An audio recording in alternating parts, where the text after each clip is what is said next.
Jésus dit que votre cœur ne se trouble pas. Croyez en Dieu, croyez aussi en moi. Ce verset à lui seul contient énormément de richesses. D'ailleurs, j'ai toute une série intitulée Maîtrisez vos émotions qui a été inspirée par ce verset. La nuit avant que Jésus ne soit crucifié, il a donné un commandement. Il ne s'agit pas d'une demande ou d'une suggestion, il n'est pas en train de leur dire « Les amis, essayez de faire cela. Je sais que vous n'êtes que des êtres humains, et il se peut que cela ne fonctionne pas, mais faites de votre mieux. » Non, il a clairement dit que votre cœur ne se trouble pas, alors qu'ils s'apprêtaient à vivre l'un des pires moments de leur vie. Ils allaient être témoins de l'arrestation de leur maître, sur lequel tous leurs espoirs et leurs rêves étaient fondés. Et à ce moment-là, ils ne comprenaient pas le plan du salut dans son ensemble. Ils allaient le voir se faire arrêter, condamné à être crucifié. Ils allaient le voir mourir et être enterré. Et à notre époque, la plupart des gens diraient qu'il serait totalement injuste de dire à quelqu'un que ton cœur ne se trouble pas lorsqu'il passe par une telle épreuve. Si cela ne vous dérange pas, si vous n'êtes pas effondré, si vous n'avez pas le cœur brisé, alors vous avez un sérieux problème. Vous êtes dans le déni.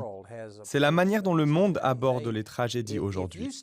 Si vous dites aux gens que nous sommes victorieux, que Dieu désire nous faire toujours triompher en Christ, comme le disent les Écritures, lorsque vous osez parler ainsi, il y a une grande partie du corps de Christ qui dira que vous rabaissez les personnes qui ont des problèmes, que vous n'avez pas de compassion.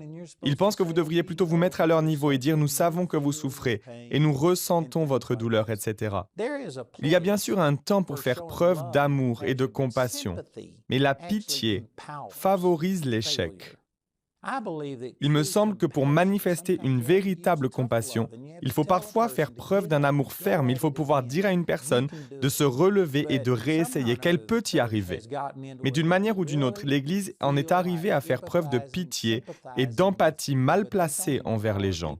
Elle ne leur donne pas les moyens de réagir. Jésus a dit à ses disciples, la veille de sa crucifixion, que votre cœur ne se trouble pas. Aujourd'hui, la plupart des chrétiens diraient que ce n'est pas de la compassion, que cela ne fait preuve d'aucune empathie pour les gens.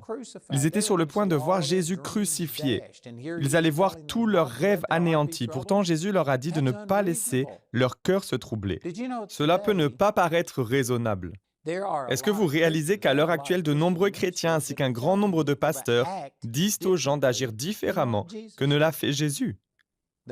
La nuit précédant le pire moment de leur vie, le moment le plus grave de l'histoire de l'humanité, Jésus a dit que votre cœur ne se trouble pas. Nous sortons tout juste de ce temps de crise dû au coronavirus, et de nombreux chrétiens pensent que nous avons du souci à nous faire, que nous devrions être inquiets.